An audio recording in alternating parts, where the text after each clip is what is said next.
you want to present yourself to the world in a manner that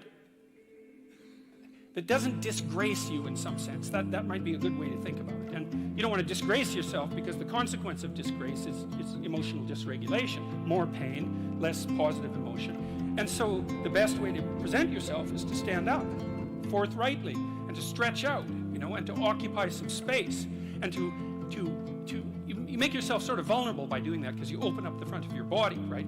But it's a sign of confidence, and that way people are most likely to give you the benefit of the doubt. And that's a good way to start regulating your mood. But not only does it directly regulate your mood to stand up, because it's so tightly associated, like postural flexion is associated with serotonin and emotional regulation, but also because if you straighten up and you present yourself in that manner, then other people are more likely to take you seriously. And that means they'll start treating you as if you're a number 1 lobster instead of a number 10 lobster. And that's another way that you can at least give yourself the bloody benefit of the doubt, right? And confront the world in a courageous manner. And that's a really good way of figuring out how to establish yourself in multiple competence hierarchies, because one of the general rules of thumb about how to be successful is to confront things that frighten you forthrightly and with courage. And that's kind of a universal strategy for success. Where this counter that you share with lobsters rates you in terms of your hierarchical position determines the ratio of negative emotion to positive emotion that you feel. And that's also an absolutely mind-boggling idea for 2 reasons. One is it tells you why it's so hard on people to be put down. Because it doesn't just upset them in the moment, it changes the way their entire system responds to the world, so that they now experience more positive emotion and less negative emotion. So that's really rough.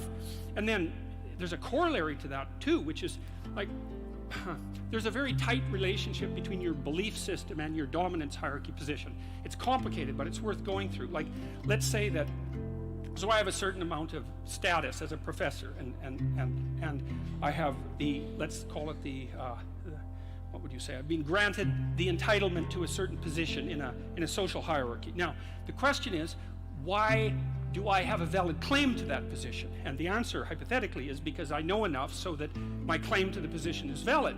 So then if you stand up in the audience and challenge my beliefs and show that I'm wrong, you might say, well, I get upset because I'm wrong. But the more accurate reason that I get upset is because you're indicating to the crowd that my position in the hierarchy of authority is invalid.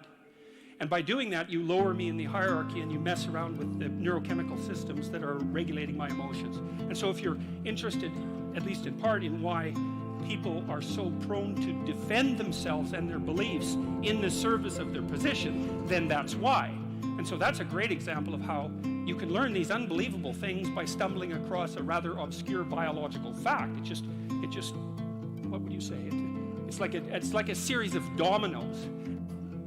Rule number 2 is treat yourself like you're someone that you care about. Yeah, I read this piece of work by Jung a long while back, and it was a meditation on the injunction to treat your neighbor as you would like to be treated, something like that. And what Jung pointed out, which I really liked, was that wasn't an injunction to be nice to other people.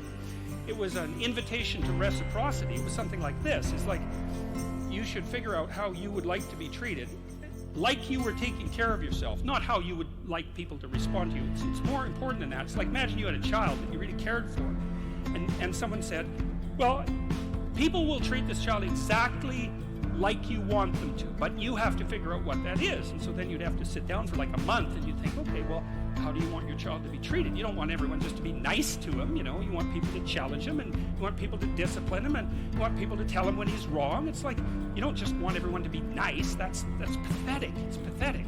There's no challenge in that. And so, well, you want to treat other people like you would like to be treated. Well, then you have to figure out, how would you like to be treated? Well, you'd like people to fawn all over you and just lay everything at your feet. It's like, no, that's not something you'd wish for someone that you were taking care of.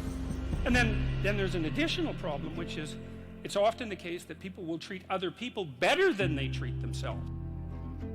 Thanks for watching. Please help the creator of this content by subscribing.